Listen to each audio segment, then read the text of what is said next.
From Marketizing, and I'm here to guide you through the latest version of Google Analytics, that is GFO.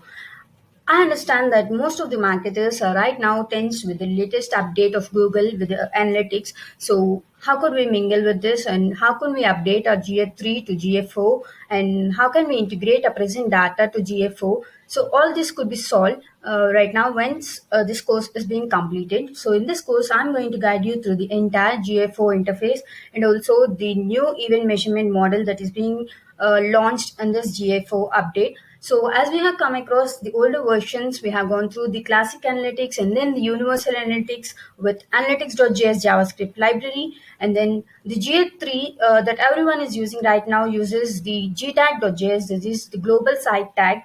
But the GFO update right now, which is launched, uses the gtag.js, but also a completely different measurement model that is dedicated to events. So it's an event based measurement model. So here the entire data is collected in the form of events, and these events get analyzed, and then we can generate reports based upon that and analyze the data in the form of reports.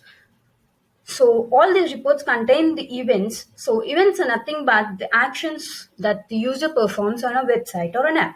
So the most important update with GA4 is that it allows us to integrate the app and the web analytics into one place. So the latest version that we are using right now is GA3. So the GA3 only contains different properties, for one for the web and one for the app and the other for both, so like that. So there we do not have compatibility to integrate the both app and the web data at one place, so and we cannot analyze the data. So in GA4, so the thing is the app and the web data can be integrated at one place. So this is completely built upon Firebase Analytics. So the interface of GFO is completely changed, and we need to relearn the entire interface. But the thing is, the metrics or the dimensions are somewhat related to GA3. So those who have an idea about GA3 can have a clear idea about the GFO interface. The thing is, we just need to go through the interface, and there's no problem. In this course, I'm going to guide you throughout the interface and each and every module. So we have different modules, and the measurement model is also completely different. So it's event-based measurement model. So in GA3, it's like it completely depends upon sessions. It's session-centric, while GA4 is user-centric and event-centric.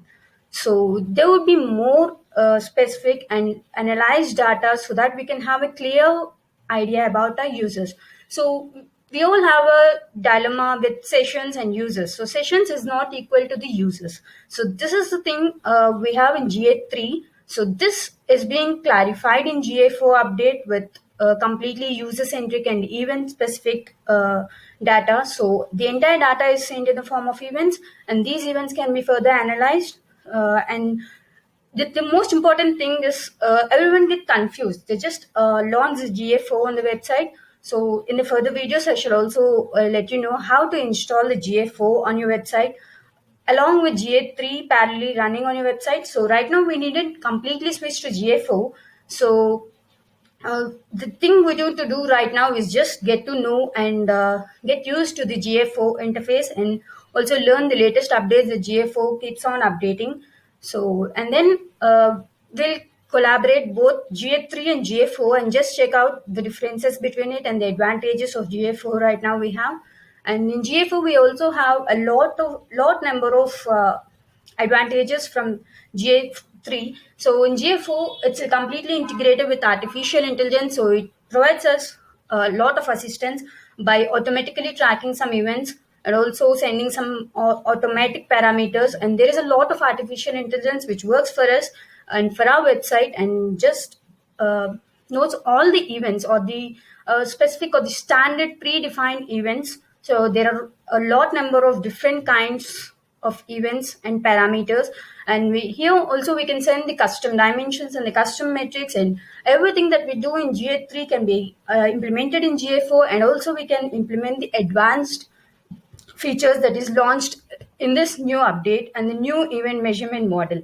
So let us move forward into the course and just go through the interface. And also here we can have a number of advanced reporting analysis reports, so that, and these events should be created by us, And right now we do not have any data or any advanced data related to our business in GFO when we install it on a website or an app. So once we generate the events, then the data and the different events and the analysis reports will be generated, and we can create more advanced reports on that based upon our requirement by creating or including the dimensions and the metrics that we want to reach a particular marketing goal, and then identify uh, those reports, custom reports to be generated, and they identify and take the decisions based upon those reports.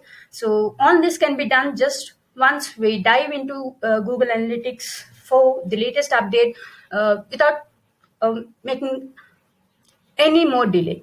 So we shall move forward into the next latest updates and all of GFO and analyze them in detail. Firstly, we shall know what are we going to learn in this course and what are the topics we are going to discuss in this course, and then we can get on to the interface, and then the events we'll just send the events, and also do conversion tracking, cross domain tracking. And the most important thing to know down here is with the GFO update, the cross domain tracking and the conversion tracking are made very well designed so that we can track it very well, and we can also track the cross device.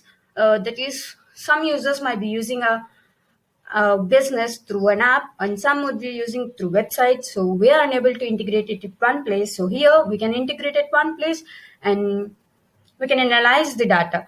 So all this would be taught in the next video.